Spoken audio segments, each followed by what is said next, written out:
ngasi International Women's Day na lakpa sidayshida malemda laiba nupisingda yakha paujel pijari amadi aigi lamdam asida laiba irisa nupi khudingmakta aihaki taraptagi yakha mangol pijari adubo akhoigi Manipur violence na akhoina saithing phanglaba sidayshida akhoigi nupisingdi akhoi Manipur sidayshida nupi kaya kappi mikap mirau khona thalli masa mawa kaina bagi awaba se theng nanglaba amadi moibu nehat piraba mayum makai mai thadok pi haba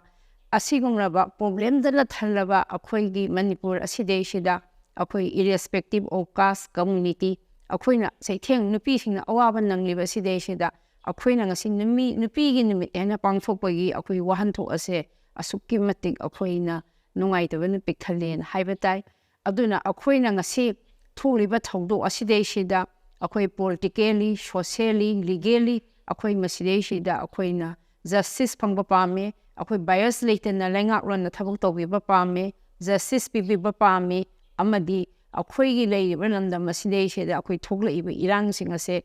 akhoi peace and tranquility hanjala eraga nupi singda thongna happy eraga ngasi gi akhoi international akhoi gi Women's Day na pangthokpagi theme inspire inclusion sidayshida akhoi hirong khudingmakta nupi singsu empower tawraga sakhapa adugumba nupi hakse phajana ngaksaba justice phangwa haiba pandam sida